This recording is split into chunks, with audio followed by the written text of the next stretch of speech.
এর মধ্যেই দেখেছেন রাজ্যে দুই একজন মানুষ অলরেডি সুইসাইড করেছে, যেটা বলা হচ্ছে সুইসাইড করা হচ্ছে। সেই জায়গায় দাঁড়িয়ে এই সরলীকরণ কিভাবে মানুষের এই আগামী দিন ভোটার লিস্টে নাম ওঠানো নিয়ে একটা সরলীকরণ কিভাবে আপনারা চিন্তা ভাবনা করছেন? আমাদের বিশেষত পশ্চিমবাংলায় একটা সীমান্ত সমস্যা আছে। সেখান থেকে বিভিন্ন সময় বিভিন্নভাবে লোকজন এসছে, বিভিন্নভাবে নামও তুলেছে এবং এখনও তুলেছে, লাস্ট 1-2 বছরের মধ্যেও তুলেছে।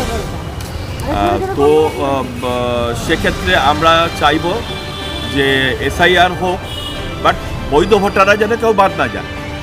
অনেক সমস্যা আছে আমাদের এখানে, ধরুন ফুটপাথবাসী আছে, রেল পাড়ের বস্তিতে থাকে, তাদের বাবা মার নাম হয়তো কোনোদিন ওঠেনি, কিন্তু আলটিমেটলি তাদের বাংলার মাটিতে জন্ম বা ভারতবর্ষের মাটিতে জন্ম।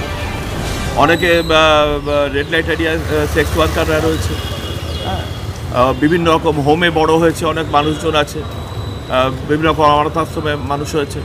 তো সেক্ষেত্রে তাদের এসআইয়ের ক্ষেত্রে কী মাপকাঠি হবে, তাদের এসআইয়ের যাচাইয়ের মাপকাঠি কী হবে? তারা তো আর বাবা মার থেকে নিয়ে আসতে পারবে না পরিচয়পত্র, তাদের তো ভোটার লিস্টেই নাম নেই। তো সেক্ষেত্রে এটা আমরা পরবর্তীকালে আমরা অলরেডি আজকে কোশ্চেনটা অ্যারাইজ করেছি, তো আমরা পরবর্তীকালে আরও বিশদে যাব। দরকার হলে আমরা শেষ অবধি দেখব। ভারতের জাতীয় কংগ্রেস চায় যে নাগরিকত্ব যাচাই হোক, কিন্তু কোনো পক্ষপাতমূলক আচরণ যেন না করা হয় বা কোনো রাজনৈতিক উদ্দেশ্য চরিতার্থ করার জন্য এসআইআরকে ইউজ করা না। আপনারা আজকে মূলত কি কারণে আপনাদের এই সর্বদলীয় বৈঠকটা হলো ডিএমের সঙ্গে?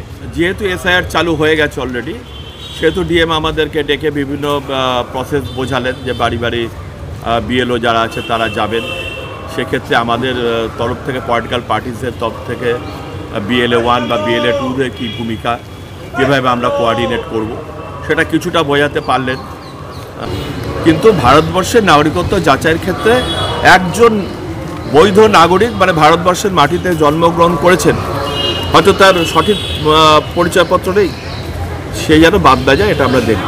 সে কোনো জাত ধর্ম সম্প্রদায় ভিত্তিক আমরা দেখব না। আর সময়টা কি সাফিসিয়েন্ট হবে মনে হচ্ছে আপনাদের? মনে হচ্ছে আরও কিছু ব্যাপার আছে। যতটা ওরা সরলীকরণের কথা বললেন, কিন্তু সেখানে দেখা গেছে যে যদি আগে জিনিসটা সিস্টেমেটিক না হয় তাহলে কিন্তু সেখানে প্রবলেম থেকেই যাবে। তা সেই প্রবলেমটাকে যদি আগে ক্লিয়ার না করা হয় তাহলে হবে না। যেমন একটা আমি উদাহরণ দিচ্ছি যে 2002 সালে যেখানে বলছি যে ভোটার লিস্টের নাম নেই, বিভিন্ন কারণে হতে পারে, তার বয়স হয়নি হতে পারে, বা কোনো কারণে সেটা নামটা কোনো কারণে বাদ গেছে, সেটাকে আবার সংযুক্তিকরণের মানে ব্যাপারটা হবে। কিন্তু যখন 2002 সালের সমস্ত ভোটার লিস্টগুলো চেক করা হচ্ছে, তার বাবা মার নাম বা কিছু থেকে দেখা গেছে যে খাপছাড়া লিস্টে আসছে, হয়তো কিছু সিরিয়াল থেকে বাদ গিয়ে সেখানে তার বাবা মার নামটা ছিল, সেটা সিরিয়াল থেকে বাদ চলে গেছে। ধরো এক জায়গায় উদাহরণ দিল যেখানে 70 অব্দি নাম এসে তারপরে 143 থেকে আবার শুরু হয়েছে, তাহলে বাদ বাকি আর 72-73টা নাম কোথায় গেল? তাহলে সেইগুলো কারা যুক্ত করবে, বা তাদের সেই সময়টা নামটা ছিল এখন নামটা নেই, সেখানে কিন্তু একটা প্রশ্ন উঠেছে। ওনারা বলেছেন যে আমরা সমস্ত কিছু আবার চেক করব, আবার রিচেক করব, আবার করার পর আমরা সেই জায়গাটা দাঁড়িয়ে এটা যাতে সঠিকভাবে করা যায় এবং কোনো বৈধ নাগরিক যাতে বাদ না যায়, এবং যেসব নামগুলো বাদ গেছে বিভিন্ন কারণে, অজানা কারণে, সেগুলো যাতে যুক্ত হয়, তাহলে সেগুলো ওনারা যেমনভাবে সচেষ্ট থাকবেন এই ব্যাপারে, এবং তারা যাতে ভোটার লিস্টটা প্রয়োগ করতে পারে সে ব্যাপারে তারা আমাদেরকে অ্যাসিস্ট্যান্স দিচ্ছে। নিয়ে যে কথাগুলো বলা হচ্ছে সে কথাগুলোই বলল। আমাদের অনেক যে জিজ্ঞাস্য তার উত্তর ওরা কিন্তু দিতে পারেনি।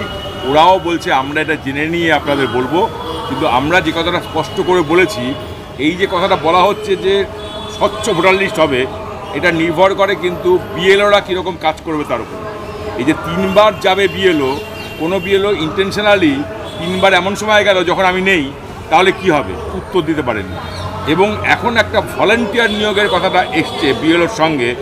বিএলও নিয়োগও অনেকগুলো আপত্তিকর বিষয় আছে, যোগ্যতার বাইরে অনেক বিএলও আছে, সেটা আমরা উল্লেখ করেছি, নির্দিষ্ট করে অভিযোগ দিয়েছি। আর এই ভলান্টিয়ার বলছে এরাও সরকারি কর্মী হবে, আমরা বলছি দেখি কি হয় না হয়। এখন ওরা অধিকাংশই উত্তর করতে পারছে না। আমরা বলেছি যে স্বচ্ছ ভোটার তালিকা, বিশেষ করে যারা মাইগ্রেন্ট লেবার কমিশন, এবং স্বচ্ছ ভোটার তালিকা করতে গেলে আপনি তো মাইগ্রেন্ট লেবারদের বাদ দিতে পারেন না। এরকম বহু গরিব মানুষ আছে যাদের কাছে ওই 11টা কাগজ ঠিক মতো রক্ষণাবেক্ষণ করার সুযোগ নেই, তাদের কি হবে? ওরাও সেই সব বিষয়ে নির্দিষ্ট কিছু বলছেন না, এবং আধার কার্ডটা আদৌ মান্যতা পাবে কিনা কোনো নিশ্চয়তা দিতে পারছেন না। সবই বলছেন জেনে নিয়ে বলবেন। আমরা বলেছি যে কোনোভাবেই আপনি এই গরিব মানুষ, মাইগ্রেন্ট লেবার, তাদের আপনি বাদ দিতে পারবেন না, এবং এদের হয়ে তার আত্মীয়রা যাতে সুযোগ পায় তাদের ফর্মটা ফিল আপ করে।